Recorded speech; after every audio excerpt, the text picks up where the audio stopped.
Hi everyone, my name is Karen Ferguson and I'll be your MC for this evening. I'm a Yorta Yorta woman with an enduring connection to this country. I'm really proud to say my Aboriginal ancestry stems from two incredible leaders of this country, in my great-grandfathers William Cooper and William Ferguson, who was Wiradjuri. I'm a Dungala Kaiela Research Fellow at the University of Melbourne, currently undertaking my PhD. And I'm also involved in this Rumbalara Football Netball Club as an executive board director, a coach, a former player and a passionate supporter. So just before we begin, I've got a few housekeeping notes before the proceedings start. Firstly, if you could kindly switch your mobile phones to silent to avoid interruption. The restrooms are through the doors to my right over the back there. And at the conclusion of the evening, there'll be some light refreshments. So this year's Dungala Kaiela Oration will be co-hosted by Paul Briggs and the new Vice-Chancellor of the University of Melbourne, Professor Duncan Maskel, taking the reins from Professor Glyn Davis. We've got an amazing lineup of speakers and thinkers here tonight, and we hope you're able to engage in a conversation that inspires you to join us in our approach to create an environment that promotes collaborative visioning and aspiration for economic, social and cultural prosperity. It's my pleasure to welcome you into the club rooms of our Football and Netball Club and to the 11th Annual Dungala Kaiela Oration. Our evening will begin with a smoking ceremony. So it's an Aboriginal custom that has cleansing properties and the ability to ward off negative spirits from the people and the land. It's a gift from Aboriginal people to all people. Make sure you wave the smoke over you and cleanse the past for a better future. Please join me in welcoming Graham Briggs, who will perform the smoking ceremony, and also Auntie Lois Briggs and Belinda Briggs, who will provide an official acknowledgement of Yorta Yorta country.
Galleon Enoch, Nangabaraya Moya. It is my pleasure to welcome you to our beautiful land, the land that I call home. I want to recount my connection to country through my mother, Geraldine Briggs, her mother, Yarmak, Teresa Clements Middleton. ancestor Barkabili, the head man of the Doolan clan of Yalupna. And on my father's side, his mother, Minnie Briggs Atkinson, daughter of Louisa Frost, and Aaron Atkinson, son of Kitty Cooper Atkinson. I acknowledge all of the family clans that make up our Yorta Yorta nation. We pay homage to our ancestors, and in the Yorta Yorta tradition, our grandmothers are wisdom keepers. Dominini Yalka. For our people, country is more than just land. Country means the place of origin, literally, culturally, and spiritually. Country is the essence of all the places, resources, experiences, stories, values, and cultural obligations associated with our place. And in the words of Deborah Bird Rose, because of this richness, country is home and peace, nourishment for body, mind, and spirit, heart's ease. Our Yorta Yorta leaders have been and are visionaries and progressive thinkers, steeped in cultural integrity, who demonstrate the core values of relationship, respect, and responsibility, who sought solutions for all Aboriginal people. Aldara Yanara, defending the way. We can attest to that when we look back to 1933, when William Cooper, founder of the Australian Aborigines League, wrote a petition to King George V asking for parliamentary representation, who on December the 6th, 1938, with other members of the Australian Aborigines League, walked from Footscray in West Melbourne to the German consulate in Melbourne to protest against the German government's mistreatment of Jewish people, with a plan to deliver a letter that reportedly said, on behalf of the Aboriginal inhabitants of Australia, we wish to have it registered and on record that we protest wholeheartedly at the cruel persecution of the Jewish people by the Nazi government in Germany. We plead that you make it known to your government and its military leaders that this cruel persecution of their fellow citizens must be brought to an end. We can look back to 1937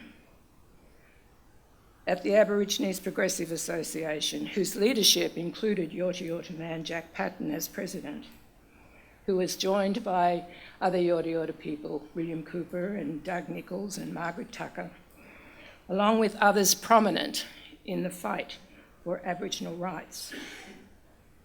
It was the APA who were responsible for organising the Day of Mourning protest on Australia Day in 1938.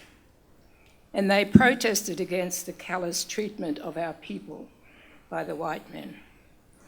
And that called for full citizenship rights for Aboriginal Australians, Aboriginal representation in Parliament, and the abolition of the then New South Wales Aborigines Protection Board. They had a 10-point plan too. And of course, the Cumragunja walk-off in 1939, an epic story of self-determination. Of course, we know that after leaving Cumragunja, our families camped on the banks of the Murray and on the Victorian side in Barmer. And from there, the families dispersed to other locations to find work, many to Warugna, to this area that we called the flats. So looking back, a key thing that comes through, even though times were hard, whether it was on Maloga or Comraganga, down the flat or Dash's paddock, the people came together in unity to provide each other with much needed practical and spiritual support, consistent with the caring and sharing element of our culture. I think it should be acknowledged that whilst living in those harsh conditions, whether on the flats or on the Aboriginal Reserve, they undertook seasonal work across the district that contributed to the prosperity of the region in which they lived. So whether it's the mighty red gum forests of Barma or Moira, or on the river flats of the Goulburn Kaiela, whether it was Dash's paddock, the orchards of Orvale and Shepparton, or on the oval of the Rumbalara Football Club, our story is written in the land. I have always been reminded by our elders that Yorta Yorta people are river people. We always lived on the river. I pay tribute to our ancestors, the great leaders of the past. I pay my respects to elders, past and present, and I acknowledge all of the elders that are in the room today and the senior people that are here with us today. I welcome you to our land, our country, our space. In closing, I would like to repeat a poem by another Yorta Yorta visionary, Hillis Morris. I am a child of the Dreamtime people, part of this land like the null gum tree. I am the river softly singing, chanting our songs on the way to the sea. My spirit is the dust devils, mirages that dance on the plains. I'm the snow, the wind, and the falling rain.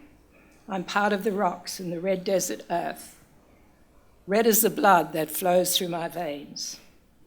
I am eagle, crow, and snake that glides through the rainforests that cling to the mountainside. I awakened here when the earth was new. There was emu, wombat, kangaroo, no other man of a different hue. I am this land is me. I am Australia.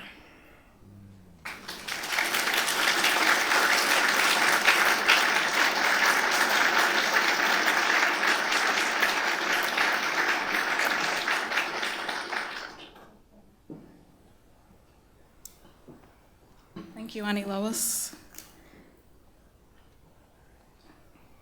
Ganya Yobuga, Ganya na Naragdaya, Ngata Belinda Briggs. Ngini Ganya, Dungala Kaiela Waka, Ngini Yambana Moithrobin Yorta Yorta. Good evening, good to see you all here. My name is Belinda Briggs. My home is the Goulburn and Murray River country. My ancestors, Moira of the Yorta Yorta. I'd like to acknowledge my parents, my two sons, Maroka and Naran, elders and family. Special guest, Yawuru leader, Senator Patrick Dodson, Aboriginal or Torres Strait Islander peoples from other places. Vice-Chancellor Duncan Maskel here in the room with us this evening. And also Annie Lois, whose dedication to revive our language and produce our language resource book enables me to speak in our language today. I was 17, turning 18 in 97, the year when this club was finally accepted to compete in a local league. It was 7 years after, in 2004, before these rooms were built and we had the real ability to open our home, invite people in and extend good hospitality. 22 years on, we have a generation of children and young people who don't know life without this place. We commemorate the 80th anniversary of the Kamargundra Walk-Off this year. We have 9 netball teams, 5 football, of which one is our women's team in their second year of competition. We celebrate 15 years of the Academy Sport, Health and Education, of which 1,200 students have enrolled. They celebrate the 13th Ashfest this year, of which 13,000 students from the region have participated. We hosted our 13th Unity Cup with Kaiela Football Netball Club in the city of Shep. And we celebrate with Deborah and Tony and the children 10 years of the Dungala Children's Choir. And this evening we are honoured to host you all here for the 11th Dungala Kaiela Oration. Of course, these achievements have not been possible without support and collaboration of integral individuals and partnerships. But I'd like most to give thanks and my appreciation to the sacrifice, leadership, foresight, unshakable strength, determination and courage of our old people, elders past and present, that we all now have this opportunity to share in this moment together. As a Yorta Yorta woman, and on behalf of us all this evening, I extend my gratitude and respect to the spirits and lands we stand on here this evening, Yorta Yorta country, its ancestors, peoples, elders, their families and children. It's an incredible honour to stand up here and say in the language of my people, the Yorta Yorta, Yuanda Gamana da Yapanyupu, Kwamaraman, Wakan Kalithaban, Tunguja Yakap, na Yorta Yorta Loichpan, Nina Kucha Dama Dama Galleon Yakramja, Yorta Yorta Damala Yambana, Irupurukara and Yambana, Binarawaka, Yangabanga. Donadaya Bapara Banara, Nanak Nangari Damanan, Inanyanambura. We stand here together on the lands of Clithaban, big family of Yorta Yorta speakers. We give love and respect to Yorta Yorta elders, past and present, and ancestors born of this country that lived and walked here since time immemorial. We remember them in our hearts. Thank you for listening and hope you enjoy this evening.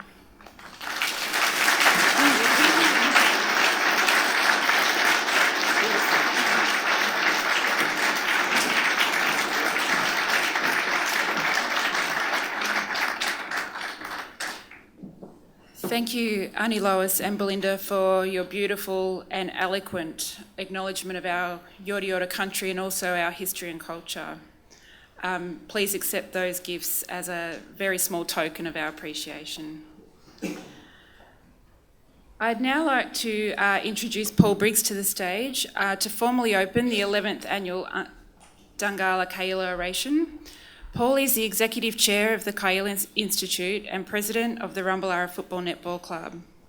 You can read Paul's biography and an extensive and long-standing contribution to both this community and nationally in the program. But it's really through his hard work and persistence that we have been able to convene a night such as this that will challenge us all in how each one of us can carry this work forward. Please welcome Paul.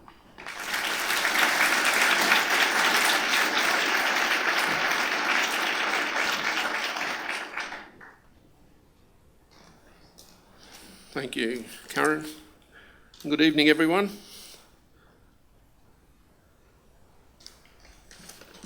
And just want to say how humble it feels to follow that introduction, and it brings our families, brings our spirits, brings our ancestors with us. Just in opening, it is the 11th Dungala Kaiela Oration, and the Dungala Kaiela Oration is doing fantastic, given the people that are in the room tonight, that it's making a contribution to the Goulburn Murray, and it's challenging the Goulburn Murray to redefine itself and to define itself in the future of Indigenous people's prosperity. And I think that's a wonderful thing. It's been done in partnership with the University of Melbourne. I want to say thank you to Graham and Bales and Rob for the ceremony coming in, and also to Lois and to Belinda for, yes, just the eloquence and the passion and all the things that we know is central to Aboriginal people, Yorta Yorta people and our connections. I will say welcome also to Duncan Maskel in his first co-host of the Dungala Kaiela Oration. We welcome Duncan and his wife Sarah have come in from London to be the Vice-Chancellor at Melbourne University and to commence his long-standing relationship, I would imagine, with the Goulburn Murray and with Yorta Yorta people, Aboriginal people here on Yorta Yorta country. We had a wonderful day today in talking to Melbourne University's footprint growing here in the Goulburn Murray and what that actually means to the prosperity of our people. I better use my glasses. I'm going to share these with Pat later. So I'd like to say welcome to all my people here and to Aboriginal elders that are present, and to community people that are here tonight and Aboriginal people that have travelled from other parts to be with us here tonight. Thank you very much for making the journey here. Really special thanks also to Senator Pat Dodson for making the effort to come here from the Kimberley, be here in freezing cold, fly in with the wind, and to share his wisdom with us. Pat, I think we're very privileged to have Pat. He's one of the really iconic, esteemed leaders in Australian society, and that's not necessarily isolating Pat to the role of Aboriginal in this leadership mode. It's about Pat's contribution to the future of Australia, and we're really privileged to have Pat come here and share his wisdom with us. I've known Pat for 40 years, I suppose, and we had the opportunity to kick a footy together. Also, just to let you know that the Minister for State, Mr Gavin Jennings, is on his way and travelling a little bit late, and an apology from Minister Natalie Hutchins, who had emergency surgery today and couldn't make the journey. Also, welcome to Susanna Sheed, member for Shepparton, and to Peter Easter, also to Mayor Kim O'Keefe. Welcome everyone tonight. Also welcome to Robin Nelson, the Chair of the Rumbalara Aboriginal Cooperative, and Greg James, Deputy Chair of the Rumbalara Aboriginal Cooperative. In having Lois deliver the welcome to country, I'd also acknowledge Lois's leadership in Victoria and her role as the principal of the Yawuru Secondary Girls' School in Healesville. So, in saying that, the Dungala Kaiela Oration has been designed to challenge all of us, to challenge the Goulburn Murray, and to challenge the way in which Aboriginal people have been living on country here in isolation to the general thrust of the economy of the Goulburn Murray.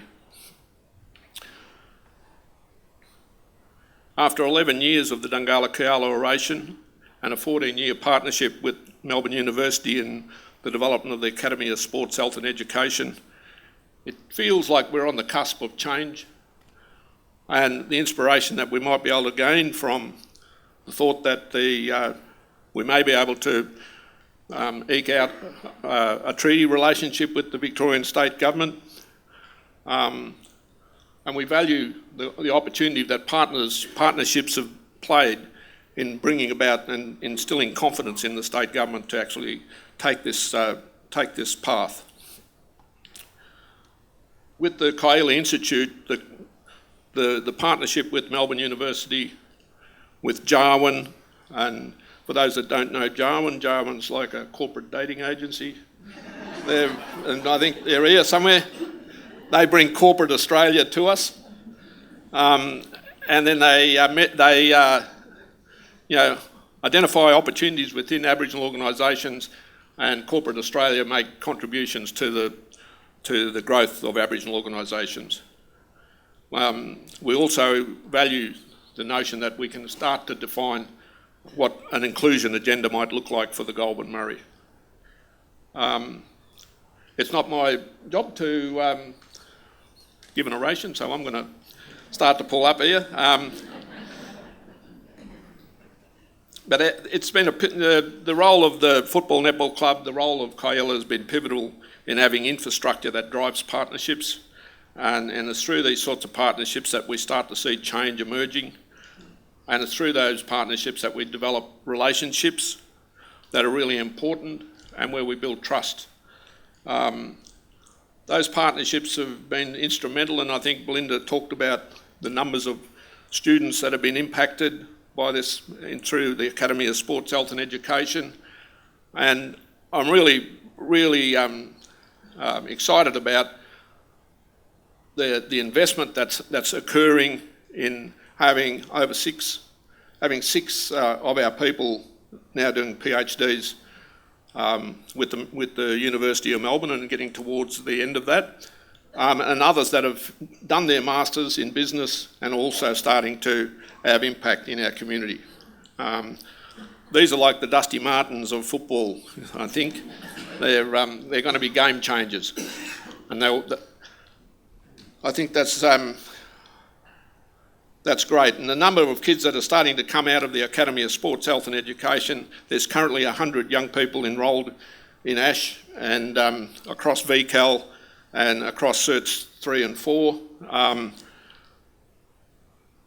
What sort of mirrors up against that is our negotiations with numbers of businesses in Shep that are now setting targets on employment, so that it's one thing to get an accreditation, but it's another thing to be able to use that accreditation to get a job. And opening the doors now to Aboriginal employment, which is I know it's 2019, but we're still working to drive jobs. But a 2% workforce targets, the City of Shep have just achieved that and launching their first RAP, so we're really excited about the opportunities that will present. And I know that, talking with the CEO, Peter Elliott, that they're keen to lift that 2% to 5% and to set new targets. So ASH kids, education, jobs. We've got a $7.5 billion GDP from this region. We know that if we can drive the parity for Aboriginal people, that it increases productivity in the region by something like $150 million per annum. So these are great targets for us, but in that pursuit is cultural affirmation, cultural expression, sustainability of identity and culture, and our ability to thrive and prosper as Aboriginal people. This is not an assimilation sort of approach. This is an investment approach in the sustainability of culture and identity.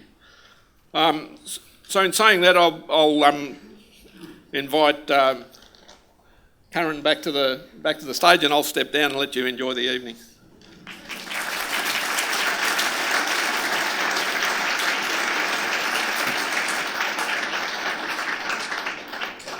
Thanks, Paul, for your warm welcome this evening, and also for your continued contribution, vision and aspirations for all of us for a better future for our community.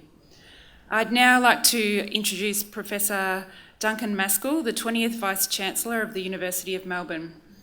Professor Maskel, as Paul said, comes to Melbourne from Cambridge University in the UK, and since he has arrived, Professor Maskel has shown meaningful commitment, respect and value for the partnership with our Aboriginal community here in the Goulburn Murray. So welcome.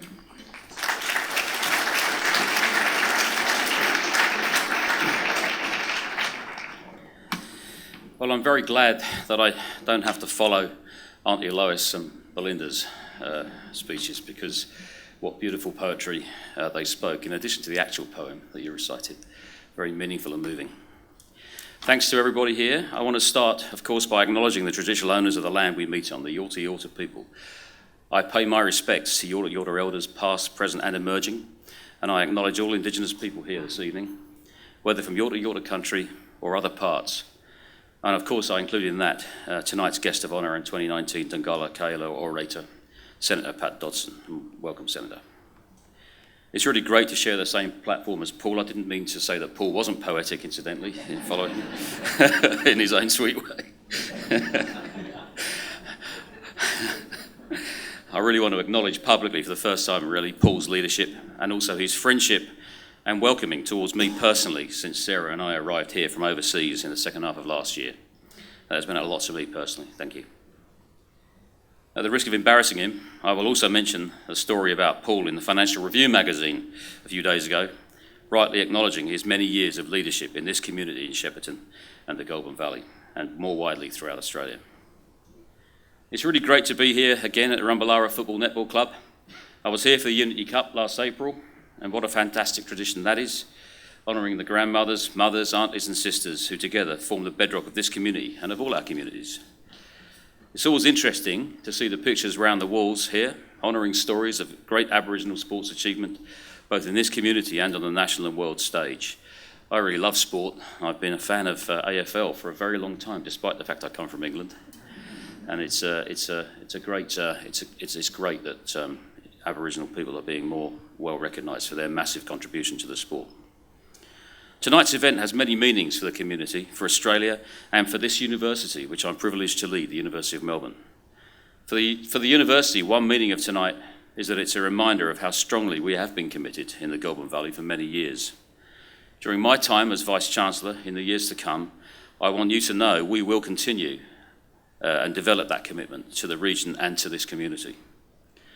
There's actually quite a lot going on. Today, with Paul and other Shepparton leaders, my colleagues Sue Baker and Sean Ewan hosted a Goulburn Valley Regional Forum. This looked at ways that the university and its resources might support the region and its communities through to 2030 and beyond.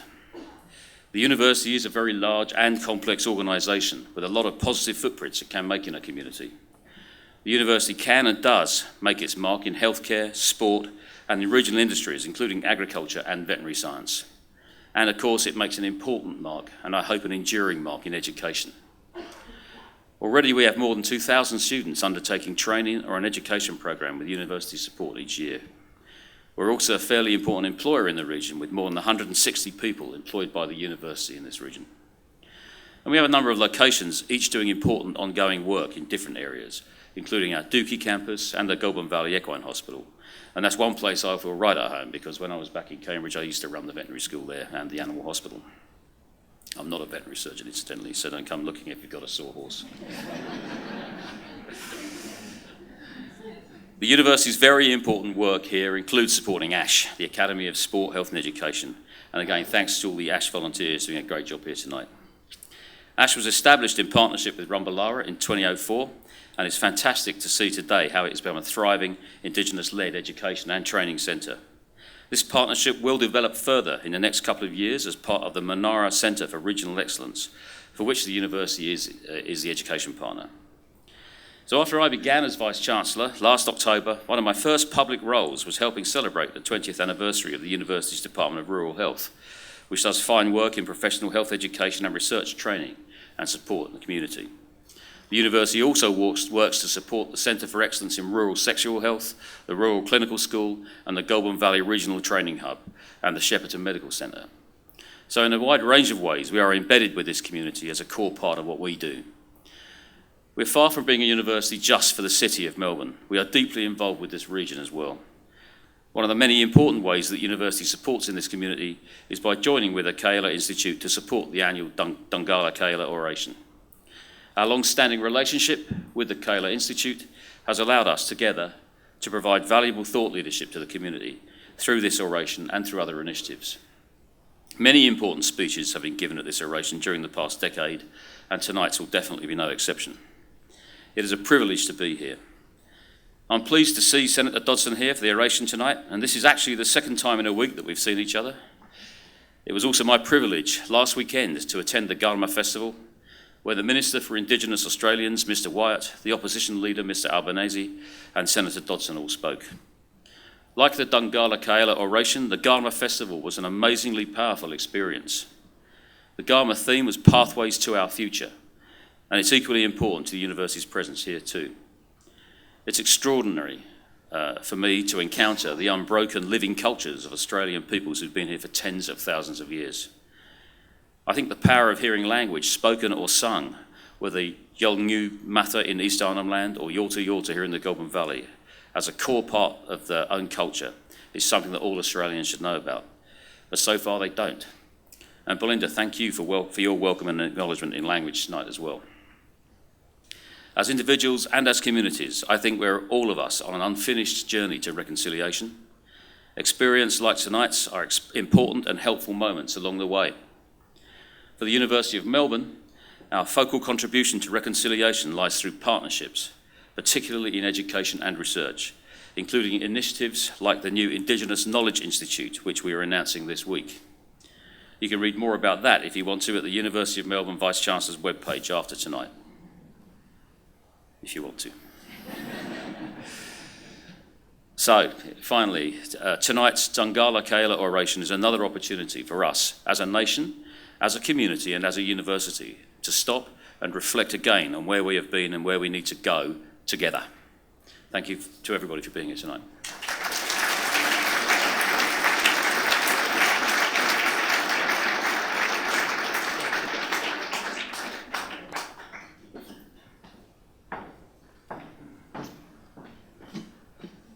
Thank you, Professor Maskel, for your warm welcome also to this evening's event, but also we're really looking forward to your ongoing support and contribution to the Goulburn Murray Aboriginal community. And we just had a little gift for you as well. So moving on now, it's really my absolute pleasure to introduce the Dungala Children's Choir. I do admit I could be a little biased though, because my own daughters are in the choir. But the choir are an incredible example of cultural strength and affirmation through the arts. They're famous and they're very in demand, and they've performed at events and venues such as the Arias at the Sydney Opera House, and recently with the Melbourne Symphony Orchestra at Hamer Hall. So the Dungala Children's Choir are a regular part of the oration offering, and I'm pleased to introduce you to them tonight, led by Tony Lalich and Jessica Hitchcock. Give them a big round of applause.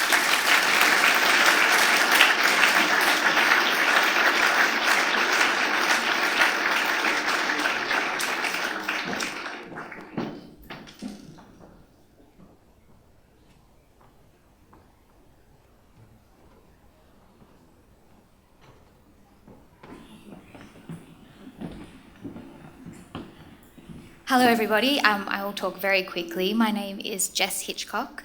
I am, second in command to Deborah Cheetham, who sends her apologies this evening. She is performing at the Nemas in Darwin tomorrow evening, so she has flown up there and has missed this beautiful gathering. We're going to be singing 3 songs for you this evening. The first song is called Galleon Enoch, and the lyrics to this song were actually given to Deborah Cheetham by Auntie Zita when she was invited by Auntie Lois to Warrawa about 4 or 5 years ago now. And it's a song about coming together as Aboriginal people. And the second song that we're going to sing, which you may have already heard, some of you if you've been here before, is one of the very first songs that was ever written for Dungala Children's Choir, who are now in their 10th year of being a children's choir. And it was written, in fact, here in this building by one of the first groups of children that we ever had, and it's called Do You Know Me? And it's about young Aboriginal people and their identity and how people see them in the world. And I'll introduce the third song when we get there. That's enough for now.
And our final song that we're going to sing for you this evening is a very famous poem written by Dorothea McKellar, and the music to this song was put together by Tony Hatch, and the song is My Country.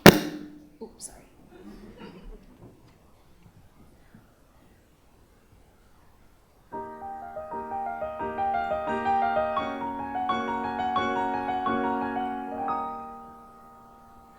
I love a sunburnt country, a land of sweeping plains, of rugged mountain ranges, of droughts and flooding rains. I love her horizons, I love her jewel sea, her beauty and her terror, the wide brown land.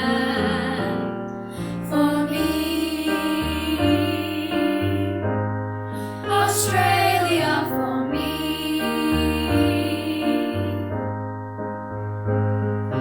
Core of my heart, my country, land of the rainbow gold, for flood and fire and famine, she's raised us back threefold. But then the grey clouds gather and we can bless again the drumming of an army, the steady soaking rain. I love a sunburnt country, a land of sweeping plains, of rugged mountain ranges, of droughts and flooding rains. I love her for horizons, I love her jewel sea, her beauty and her terror, the wide brown land. For me, Australia for me. An opal-hearted country, a willful, lavish land. All you who have not loved her, you will not understand. Though earth holds many splendors, wherever I may die, I know to that brown country my homing thoughts will fly. They will fly. I love a sunburnt country, a land of sweeping plains, of rugged mountain ranges, of droughts and flooding rains. I love her for horizons, I love her jewel sea, her beauty and her terror, the wide brown land. For me, Australia for me, Australia for me, Australia for me.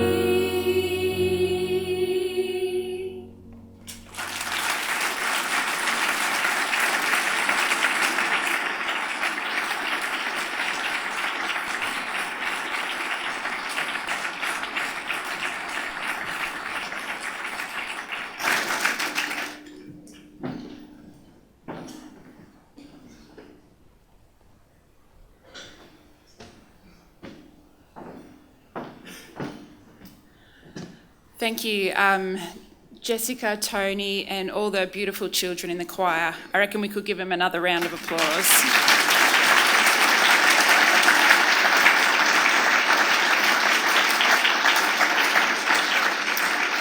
Such a heartwarming and touching performance, and every time I listen to them, and I'm sure you'll agree, it really does touch something inside you. Listening to the kids sing in traditional language, it's just beautiful. And actually all of those children will be getting up in the morning and putting on their netball dresses and 2 football uniforms and playing footy for Rumbalara Football Netball Club tomorrow. So good luck tomorrow.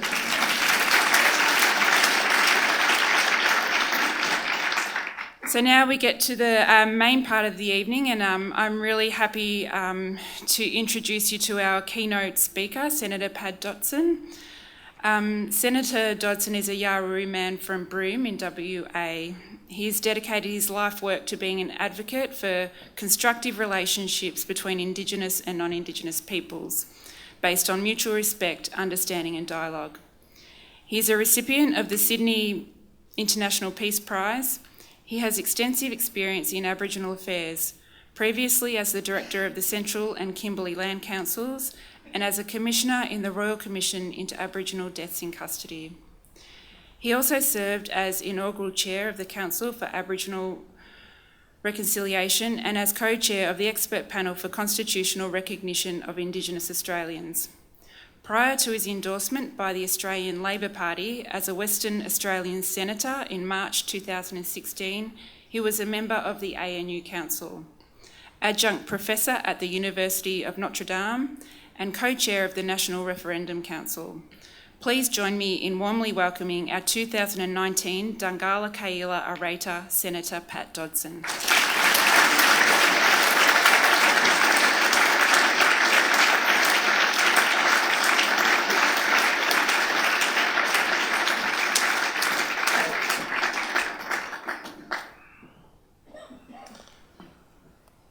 Well, I wish other events would have continued myself. But,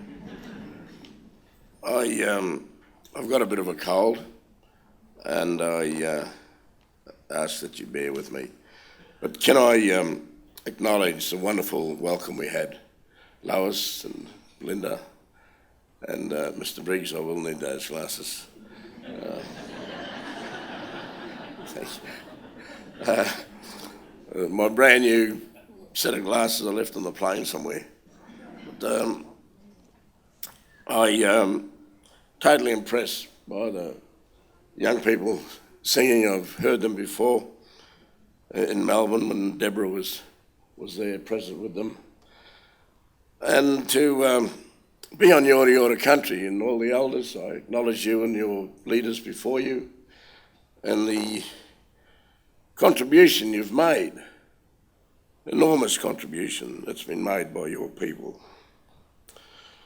And you're still making that contribution. And I don't think anyone could ever take that away from you. But there was that cruel denial by the highest court in the land that your native title claim was rejected because of the tides of history was deemed to have washed away the acknowledgement of your traditional laws and observances of your traditional customs. What a heinous thing. I still struggle to understand that judgment of the High Court in 2002 against members of the Yorta Yorta Aboriginal community. This nation has been here forever, and as I said, it continues to make its contribution. And how can it be that the essence of the Aboriginality, the relationship to this land, could be so denied? Even reflecting on today, the number of things that reinforces that connection to country, the spirituality, the sense of being in your own place, cannot but impress a visitor like me that there is this uniqueness about whom you are. And I just cannot accept that your connection to these lands are any less powerful than is mine. My land in Broome, where the Yawuru people had their native title recognised through the Federal Court and the Crown of Western Australia. It was no easy task, but we established our pre-existence to the colonisation of Western Australia. And we had internal respondents who fought against us amongst our families. So it was no easy task. So my heart goes out to the Yorta Yorta people whose ancestors have a long and proud history of agitating for the rights of First Nations peoples, rights that continue to be denied. And the British Crown and its sovereign dominions really have much to answer for here. And there should be no equivocation about that. But they do have a legacy of denial and subjugation, oppression and almost annihilation of many of our peoples across these lands. And I wonder at times how attuned my own Irish ancestors were to your culture and the customs of the Yorta Yorta because my great-grandparents lived in Echuca, across the river from Cummeragunja Mission, where the late Sir Douglas Nicholls grew up and many of your esteemed leaders and family members came from. My great-grandfather chose to move north, but others stayed and are no doubt dispersed amongst many parts of Victoria and New South Wales these days, some I've never met. But I do know, and I have visited the grave of John and Matilda Fagan, who were buried at the Echuca Cemetery almost on the banks of the river there. And I wonder what they knew of the spirit of the Yorta Yorta country, or indeed, did they remain outside of it and within their own Irish and English diversities and beliefs. The title of this 2019 Dungala Kaiela Oration, The Spirit of This Country, Perspectives in Review and a Vision for Our Future, harks back to my resignation in October 1997 as Chairman of the Council for Aboriginal Reconciliation. I'd been Chairman for the previous 6 years, having been charmed and strong-armed by the late Prime Minister Bob Hawke into taking up the Chairman's job. At the time I was reluctant to be drafted because I was exhausted and dispirited after having served as one of the Royal Commissioners inquiring into the Aboriginal deaths in custody, the only non-lawyer and the only First Nations member of that commission. My task was in Western Australia, and specifically to look at the underlying issues, the social, cultural and legal factors that gave rise to the levels of incarceration and the deaths in custody when people were actually in there. At the time I was just wanting to return to my own country, the Yawuru country, and immerse myself in my own culture. But Bob Hawke successfully cajoled me into accepting this task. And little did I know that Paul Keating would replace Bob Hawke as Prime Minister a few months after my appointment. But that had no impact on my work on the Council for Aboriginal Reconciliation. And when I asked Keating to become involved in the process, his response was that if you were to become involved and too connected with the recognition and reconciliation process, its purpose would become politicised and potentially damaged. And it was probably true. But the election of Prime Minister John Howard in 1996 sure had an impact. And his appointment of Senator John Heron as Minister for Aboriginal and Torres Strait Islander Affairs sure did as well. To the extent by October 1997, I was unwilling to accept reappointment as the Chair of the Council for Aboriginal Reconciliation for the final 3-year term. And I penned a letter to both Howard and to Mr. Heron.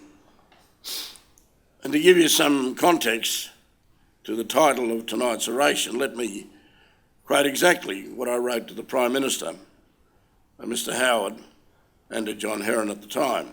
And I quote, "When governments reject out of hand opportunities to act with magnanimity, I am anxious for the spirit of our nation."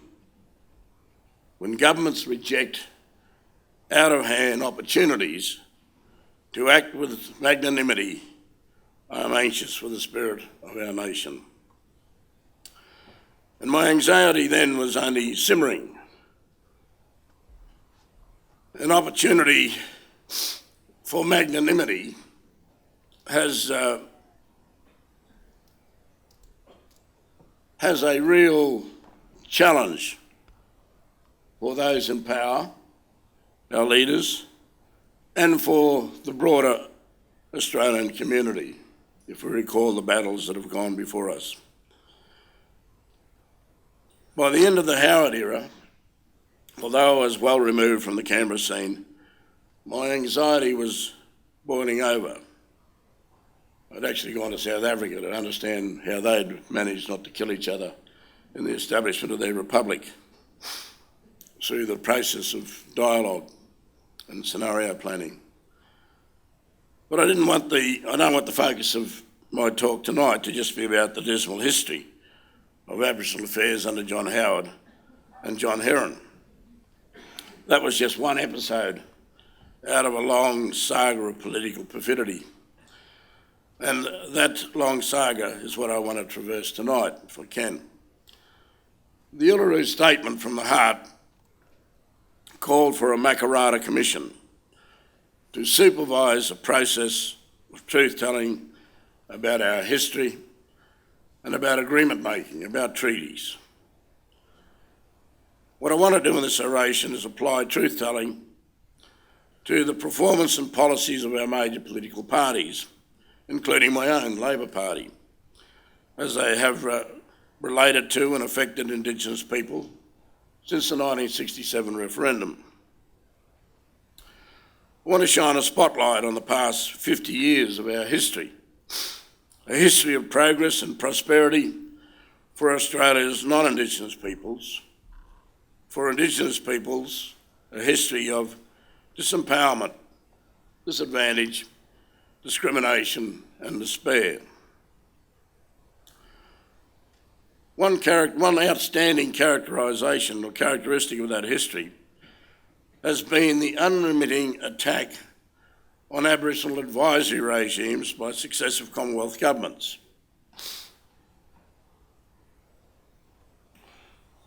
Governments have simply not been able to stomach advice they don't want to hear from elected national Aboriginal bodies. When those bodies had the gall to challenge policies of the government of the day, they were deemed incompetent. But they paid the ultimate price. They were extinguished. And if they raised subjects like sovereignty, treaty, pay the rent, or compensation, they certainly were abolished. It is as if our governments have been intent on disallowing any chance of pan-Aboriginal leadership to nurture and prosper, something many of our earlier leaders sought to cultivate and grow in their struggles to get civil recognition for our rights and our rightful place as First Nations peoples. In the absence of national forums, Indigenous leadership has fragmented. A national traditional voice has been quietened, supplanted by an elite cohort, well educated and articulate, but not focused on common agendas. And that depressing outcome has destroyed other leadership opportunities. Our Indigenous young people have been denied leadership possibilities and chances to develop. I can't help but complete the bleak contemporary landscape with the scene that prevailed in the lead up to and in the wake of the 1967 referendum. I was only 19 years of age when that happened, too young then to vote. Voting in Australia wasn't lowered to 18 until 1984. But I well remember those strong, united Aboriginal leaders who helped deliver the overwhelming yes vote in 1967 that allowed the Commonwealth to make laws for Aboriginal peoples and to include us in the census. It's a strange thing, that power, Section 51(26) in the Constitution. It was crafted by the drafters of the Constitution because of their fear of people of colour, not because of their fear of Aboriginal people. They thought we were just going to die out and go into the ground. But that racist intent is embedded in our Constitution, and someday we'll have to get rid of it. In the half century since, the Commonwealth has indeed exercised its power to enact laws governing Aboriginal peoples and policies as well. And we all thought that after 67, at the time of that, there would be this euphoric change, transformation, not just to the way we were treated, but to some transformation within the population of the non-Aboriginal people, that they too would change and not just try to eke out change upon us and to then perpetrate assimilationist policies upon us. And that obviously didn't happen. And it's yet one more of those moments where magnanimity and generosity could well have underpinned the response rather than the myopic approach that was taken. It was certainly the expectation of the political leaders at the time, as I've said, that the 67 referendum would do wonders in promoting the constitutional change. Prime Minister Holt said that it was not acceptable to the Australian people that the National Parliament, and I quote, should not have the power to make special laws for the people of the Aboriginal race where that is in their best interest.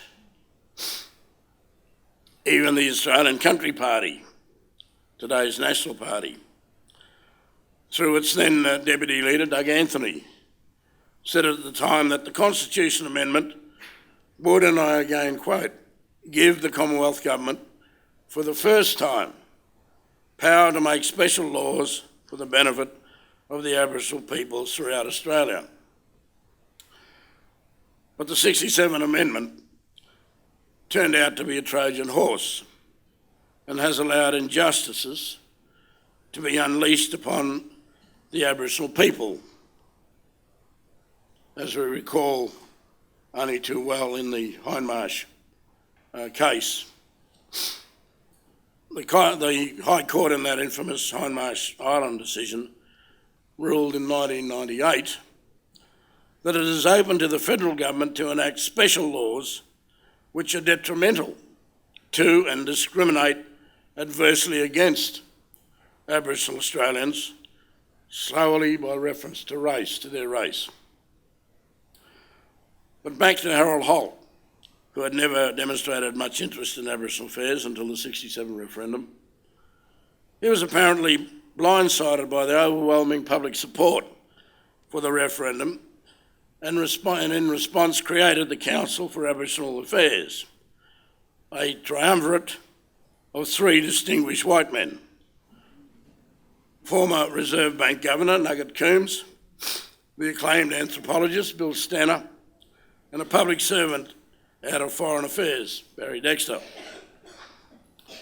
Holt also created an Office of Aboriginal Affairs within his own department. But the Council and the Office of Aboriginal Affairs lost their champion when Prime Minister Holt drowned only a few weeks after his appointment, after their appointments. And John Gorton, who succeeded him, who was quite uninterested in Aboriginal affairs, succeeded him.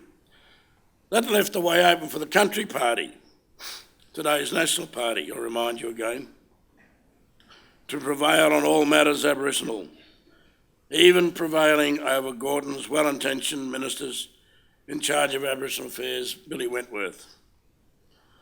The Country Party romped strenuously and successfully, and they thwarted Wentworth's inclination to give the Gurindji control of their lands at Wavell Station in the Northern Territory. And it's educative to read some of the debates about whether a lease or a licence or some kind of tenure would be appropriate for Aboriginal people to hold. There was a degree of debate back then. And after Prime Minister Gorton came the hapless Prime Minister Billy McMahon.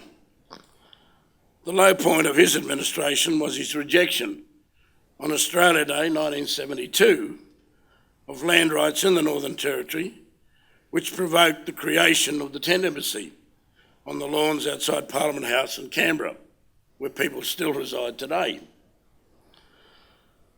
The 67 referendum had offered the prospect of a Commonwealth-led improvement in Aboriginal affairs, and for a period there was some well-meaning and well-disposed, even some levels of cross-party support. And that's relevant because the constitutional call to embed the voice has aspirations at a similar kind of response from the public, if there were a successful referendum, would also encourage the Parliament to do things differently. Simply having a set of words in the Constitution that sets up the voice of itself does very little to do that. So when Whitlam came to power, it promised a new era for Aboriginal people. Whitlam quickly abolished the Department of Interior, which in concert with the Country Party had lorded it over the Northern Territory as if it was their own fiefdom, and had been especially hostile to any moves towards land rights in the Northern Territory. Whitlam moved in his first few weeks as Prime Minister to establish the Woodward Royal Commission to report on how to introduce Aboriginal land rights in the Northern Territory.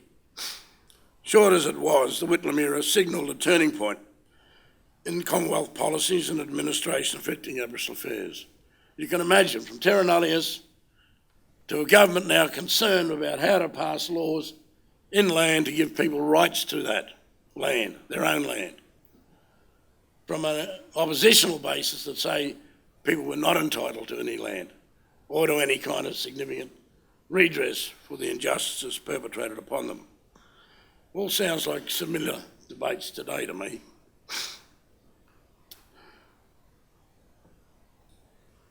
Policy was to be underpinned not by principles of assimilation, but by principles of self-determination.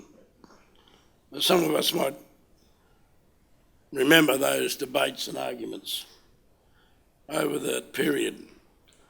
And Whitlam set up a standalone Department of Aboriginal Affairs and established the National Aboriginal Consultative Committee, the NACC, whose role was to advise the government on Indigenous affairs policies.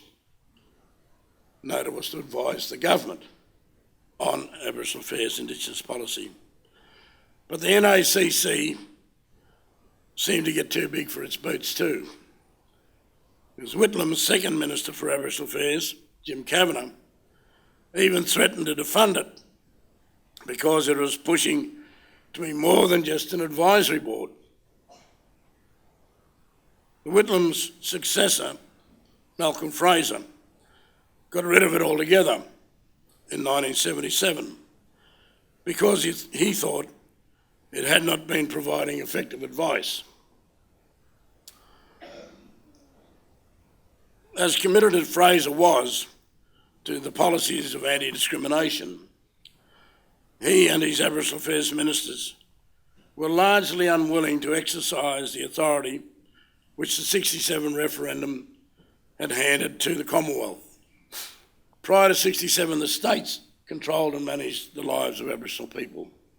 After 67, the Commonwealth entered that field, primarily as a funder, but with the capacity to pass laws.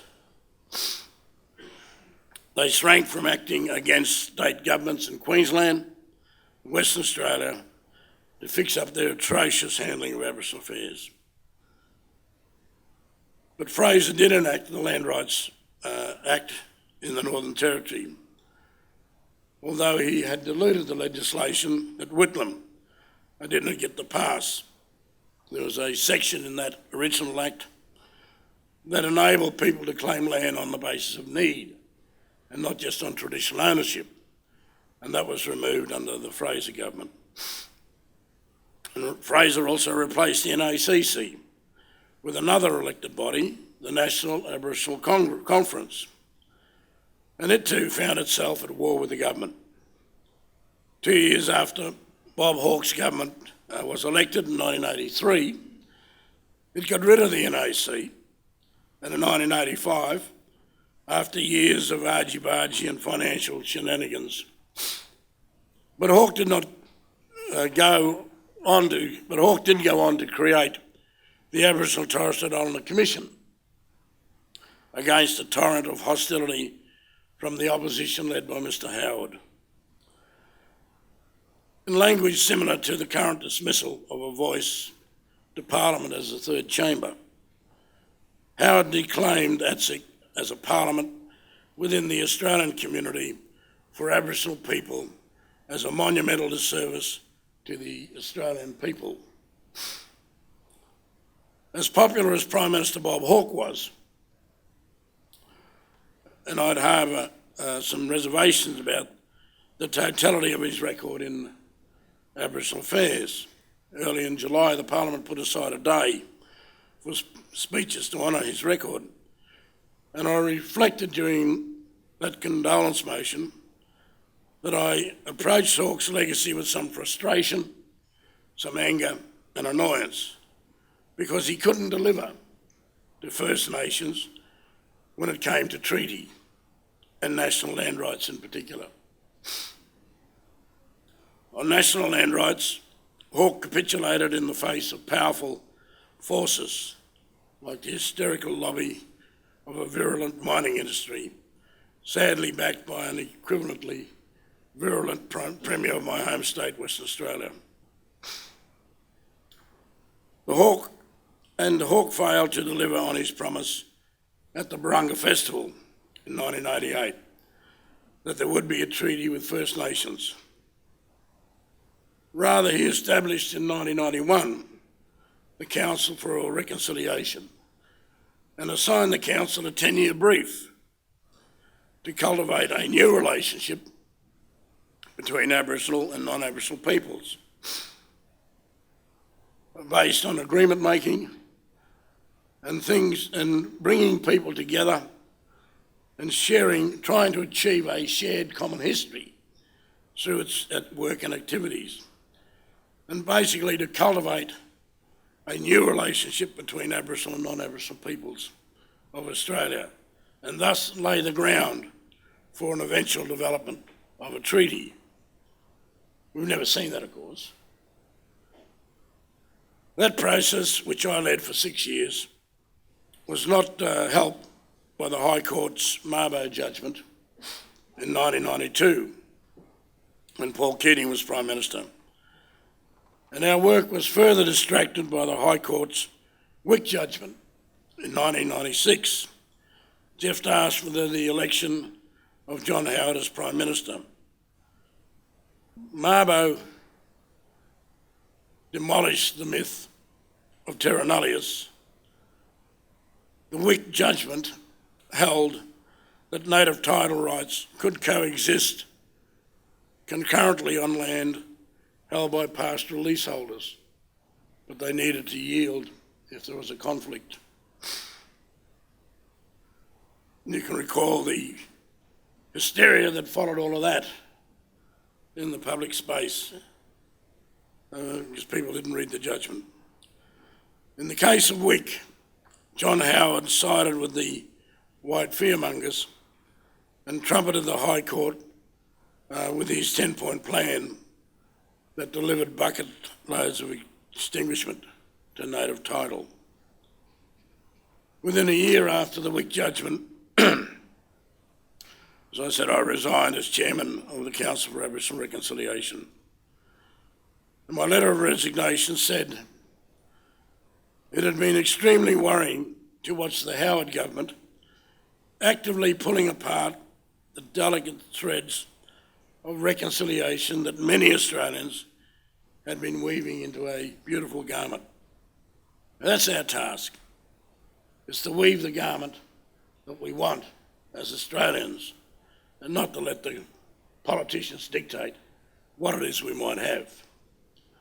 And that's all of us for a better nation. Howard, as you know, promoted practical reconciliation, the delivery of services to Aboriginal people that were nothing more than the recognition of our basic citizenship rights. Howard could never accept that the true reconciliation will never be achieved until we recognise our history and make amends for that through a treaty, an agreement amongst ourselves. My resignation letter said this, and I quote, "I despair for my country and regret the ignorance of political leaders who do not appreciate what is required to achieve reconciliation for us as a nation." Now, these are recurring themes. They're not just things that I know about, but they're recurring themes within the First Nations peoples and their aspirations, but up against the political might and power, because someone there doesn't want to do something because of their racist views or their quaint ideas of what it is we can or can't have. The time's come for that to stop. So Howard, as I said, that there was this 10-point plan that reworked the Keating Native Title Act, and he refused to accept the recommendations of the Bringing Them Home report. As you recall, it took 6 or 8 years before the Rudd government finally acknowledged the atrocities that took place and the awful denial of people's rights that were perpetrated by those policies of governments to take kids away. In the last few months of his government, he imposed the Northern Territory emergency response, the intervention, which required the extraordinary suspension of the Racial Discrimination Act. And let's not forget that the Labor opposition went along with that. So you want a voice to the Parliament because you've got these parties that either collaborate, and I mean minor parties as well as the major ones, who collaborate or connive amongst themselves when it is not in their interest and when it is when we have an opportunity to be magnanimous towards the First Nations peoples. But we'll only become magnanimous if we understand what our history has been and understand the nature of our relationships with each other and the hard struggles that many of us, black and white, have tried to achieve in this nation for a reconciled and truly mature nation. The intervention stands as one of the most egregious attacks on Aboriginal people in our nation's history. Howard did it because he could. The National Parliament can override laws of the Northern Territory, can modify laws, do what it likes. It's a play tool. And again, it was the 67 referendum enabled him to do that because he could use that power and first to the interests of First Nations. And Aboriginal people, especially in the Northern Territory, are still scarred from the experience of that intervention, and their resentment is palpable. But it was Howard's vengeful dismantling of ATSIC in 2004 that finally destroyed the last and truly representative National Indigenous Advisory Body. Again, the Labor opposition, led by that crazy man, Mark Latham, who's now signed up to the Pauline Hanson One Nation Party, supported the Howard government at the time. In deciding that ATSIC should be demolished, Howard and Latham both deliberately chose to dismiss the major recommendations of an external review of ATSIC, which the government itself had commissioned and which had reported only 6 months previously. That review did recommend structural changes of ATSIC to strengthen its local and regional outreach, but above all, it did not want ATSIC to be abolished. So the value of the regional assemblies, regional entities of ATSIC are still seen as critical to the future political capacities of First Nations peoples, regional-based decision-making, recognising the uniqueness of the nations within those regions and their collaboration with each other. Still a critical principle, and I see that very much as what the Yorta Yorta are trying to do in this part of the world. Whatever its faults, the absence of ATSIC is sorely missed, and as I said at the start, we do not have that national leadership anymore. We have a whole lot of individuals who are well versed in Twitter speak and many other things. But the cohesion, the collaboration that many of our older leaders had shown us, it no longer exists. And ATSIC was a vehicle for Aboriginal and Torres Strait Islander peoples to share common struggles, to build a national fabric, and to make sure that their concerns and aspirations were heard at the highest levels. When I was touring the country last year as co-chair with Julian Lesser of the Liberals, and we both co-chaired the Joint Committee on Constitutional Recognition, we heard constantly from Aboriginal people about how they continue to feel disempowered and unrepresented 15 years after ATSIC had disappeared.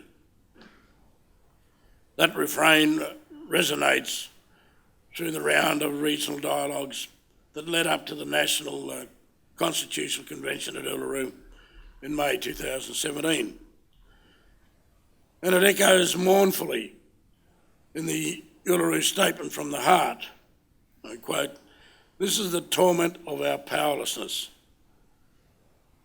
The journey to Uluru was long and torturous, so long that most young voters today are unaware of that history, and older voters have simply forgotten or are so exhausted by the protraction of it that they have simply tuned out."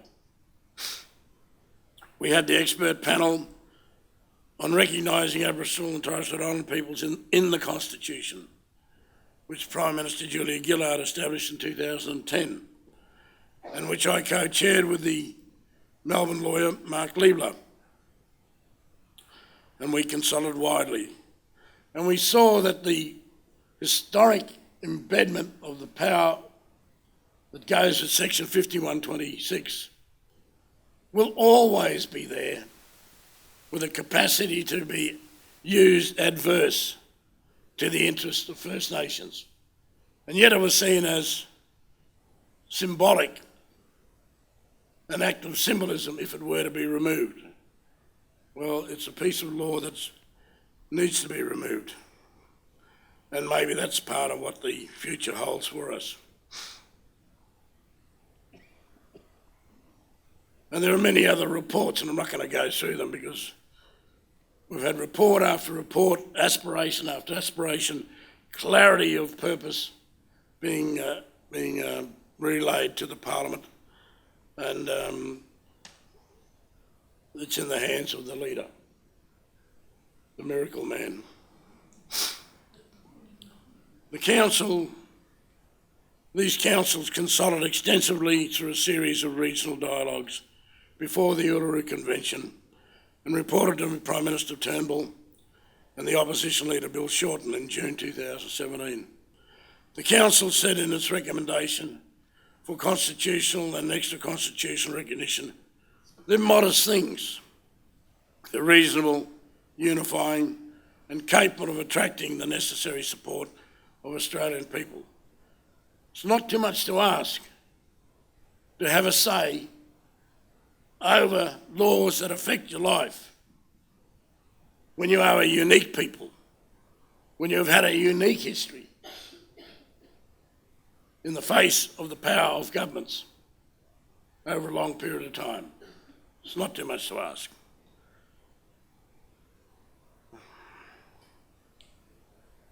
So those recommendations, as I said, was for a referendum to provide in the Australian Constitution for a representative body that gives Aboriginal and Torres Strait Islander people a voice to the Commonwealth Parliament. A head of power is only as good as a government that wants to use it.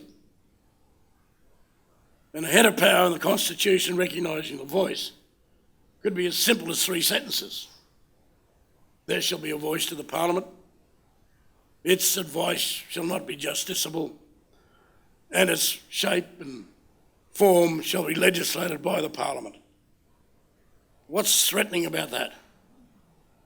And we have this hoo-ha that goes on, as if First Nations are asking for something that is more than that. That's exactly what they've asked for. Many of us may be daunted by the limitation on that request, but that's what people have asked for. And yet we fail to see the magnanimity, yet again, of our national leadership in response to this. The second recommendation was for a statement outside of the Constitution, an extra constitutional declaration to be enacted by legislation passed by all the parliaments of Australia, ideally on the same day, to articulate a symbolic statement of recognition to unify Australians, so that we all get included. The British, Aborigines and the migrants in a statement that's passed in the parliaments of Australia, not in the Constitution. That's fine, but what's to do for the recognition of First Nations? And once again, it was the National Party that stepped up to crush the Aboriginal aspirations, and I'm glad to see that Barnaby Joyce has retracted his position in relation to that. But he's talking about representation today, not recognition. He wants a restructure of the senator allocations. Why should Tasmania have 12 senators and, the Northern Territory have 2, etc. Anyway, Prime Minister Turnbull, a former lawyer who should have known better, came back with the same line that this was a third chamber, this idea of a voice to the Parliament. So we now have this challenge of what is this voice and what's it to do and how is it to be constructed. And we heard from the new Minister for Indigenous Affairs, Mr Ken White, and he seems to have taken up the recommendation that the model for the voice should be a matter for co-design.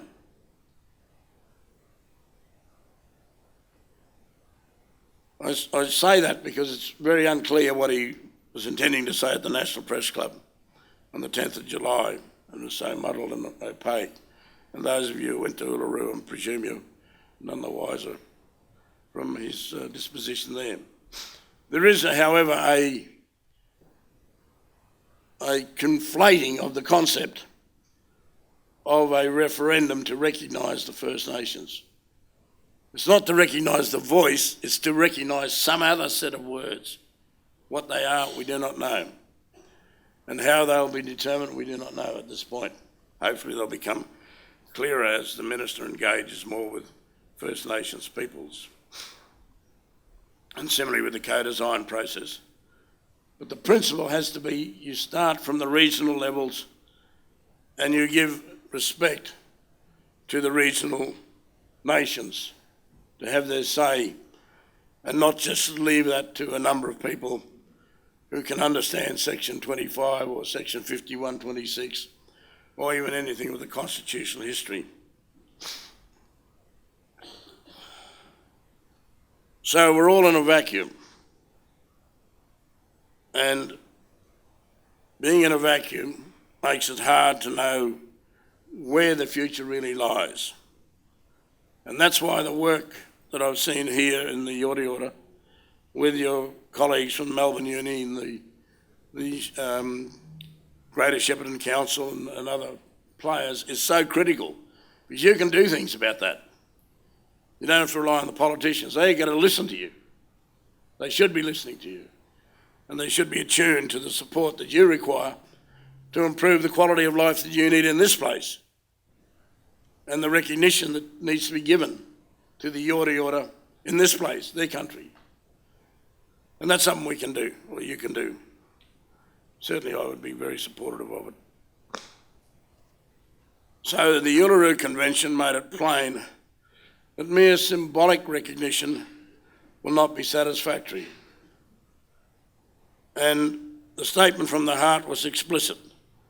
The voice must be enshrined in the Constitution, and that there has to be a process of co-design. So successive governments have destroyed every First Nation national representative body which has been established over the past half century. We've got to ask ourselves why. And of course, that's why the voice wants security, not just security that legislation can't provide, but political security, so that the agenda of the First Nations peoples isn't just changed when there's a change of government, that they are capable of representing those views of the First Nations peoples to whomever is the government of the day and the parliament.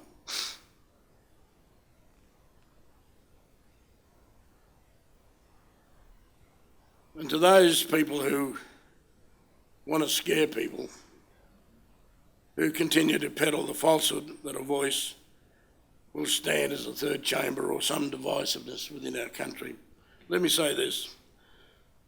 The voice would be non-justiciable. I've said that. That is, courts will not be able to interfere. The parliamentary supremacy will always be there beyond challenge. And it will legislate the form and substance of the voice. And we must ask ourselves, why is there fear about that? I'm not going to refer to people like Murray Gleeson and Bob French, who've come out and made better coherent legal arguments than I. But I raise the question, what would people like William Cooper think? Mrs. Tucker, Sir Doug Nicholls. After the history of the Yorta Yorta, not only the history of Cummeragunja and the mission or the managers, but the awful treatment, the High Court. What would these leaders think about the generosity of our nation?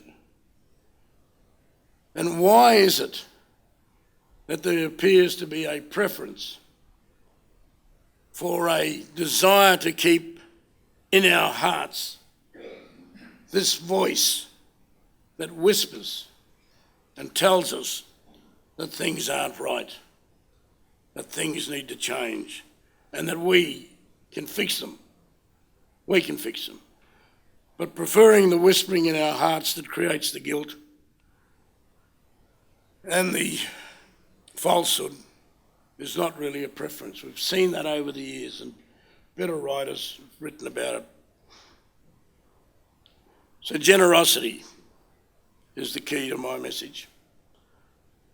And the things that we are faced with are not easy things to deal with. But if we approach them with generosity, then whatever the history has been since 1788 and those matters in between, we can in fact develop not only a new relationship, but new institutional structures, new frameworks for how we can celebrate the spirit of reconciliation and the truth, which we know will only come when we face up to it. Thank you.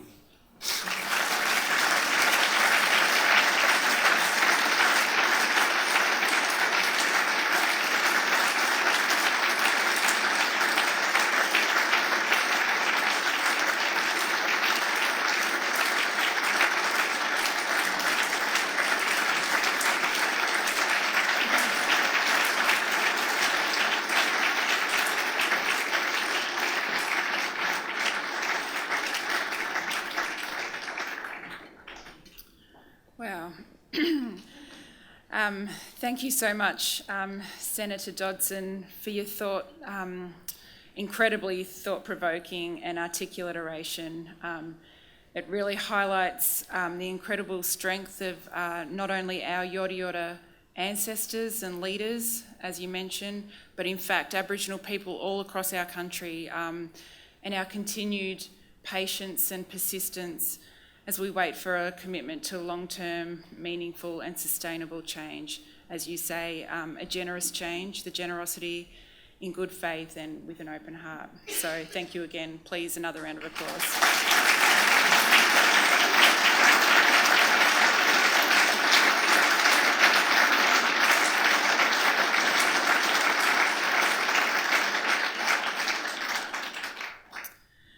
I'd now like to invite our final speaker to deliver the closing remarks. Please make welcome the current Special Minister of State, Minister for Priority Precincts and the Minister for Aboriginal Affairs, the Honourable Gavin Jennings.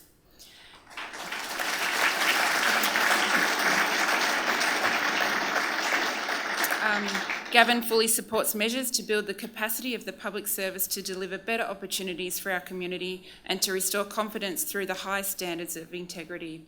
He supports Aboriginal communities to build on self-determination and the treaty process. So thank you.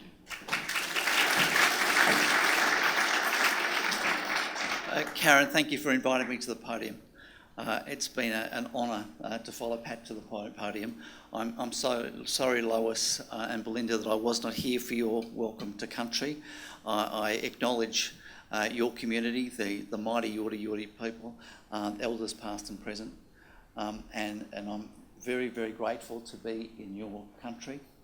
I think the way that Karen has described Pat's speech, all of us will be inspired in the days to come, the years to come, in terms of not only the great history that he's outlined in relation to his personal commitment, but actually plotted over so many years the struggles, the achievements, and then the downbeats in relation to the response of courts, of governments, the lack of sustained commitment to the humanity that is driven through what Pat has described. There was a moment of temporary joy when Pat described the Labor Party as his party. The reason why I felt that is because I had worked in the Aboriginal community in Fitzroy in the early 1980s for a number of years. When I finished that work, I then joined the Labor Party. And I have been inspired and disappointed by the Labor Party, sometimes in equal measures, over that journey. I have to actually say that I became Minister for Aboriginal Affairs in Victoria for the first time after the Yorta Yorta land claim was not successfully considered by the High Court. And I grieve, as people in this room and this community grieve, for that lack of justice, of recognition, and the cost that has been borne by this community ever since. And I look forward to the day that will be corrected. And in terms of the role that I play within the Victorian Government, I try to work flat out to try to correct as many of the things that Pat has outlined to you in relation to the absence of national consistent commitment to try to do our bit.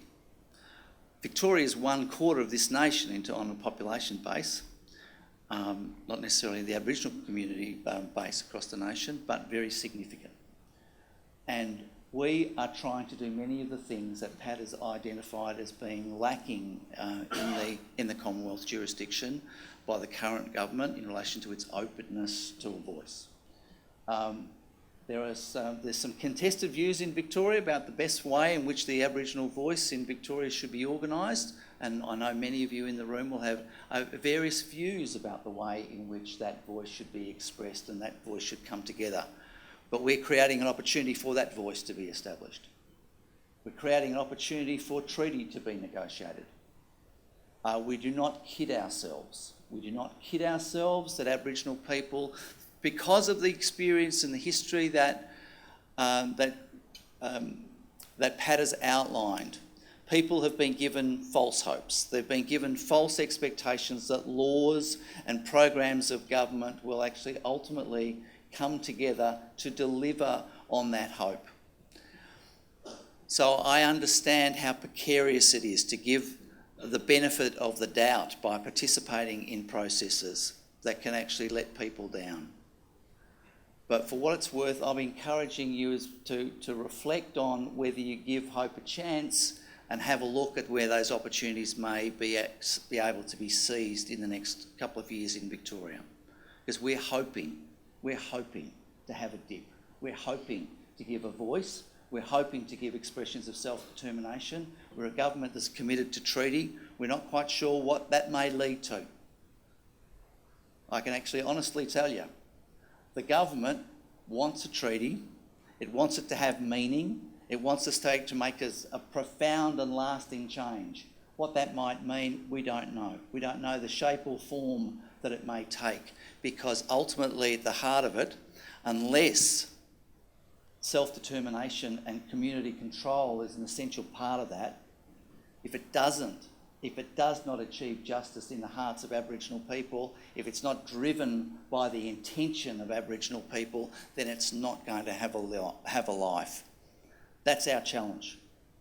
We hope to be up to that challenge. It's a bitter disappointment. When I had the opportunity in this term to reclaim a stake to become Minister for Aboriginal Affairs, I wanted to complete that journey. I am not naive about how difficult that may be.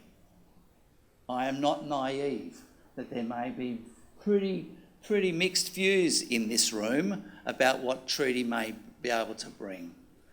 But our challenge as a Victorian community is to give life and meaning and credit to it.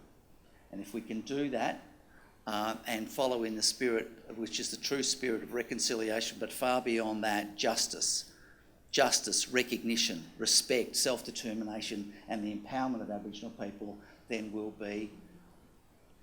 be some way towards making a contribution to a national momentum, and that's what we want to do. Karen, I know that your under-11s are the hope of the side. I know that they're probably exhausted because, in fact, it's been a long session this evening. I'm not going to outstay my welcome. I was so pleased that Paul urged me to come today. I've come off the back of a screening that the Victorian Government sponsored for public servants to see a screening of The Australian Dream.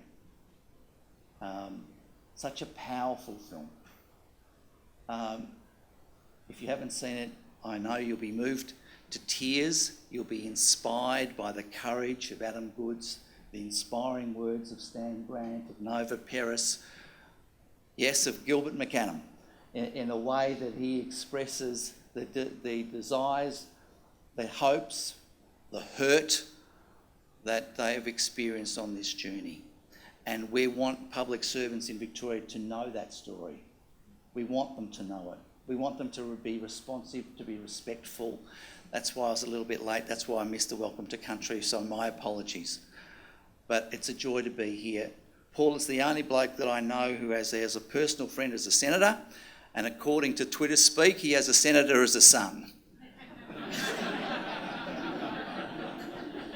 So I know the significance of being in Paul's company. I know the significance of being at Rumba, and I know the great partnership that's brought us here. So thank you very much for the opportunity to spend time with you today. I'm inspired by everything that this footy club does, Kaiela does, the partnership with the university, any collaboration that take place. I look forward to the day that Yorta Yorta people have joy in their hearts in taking control of their country and the respect and regard they deserve in this community. Thank you.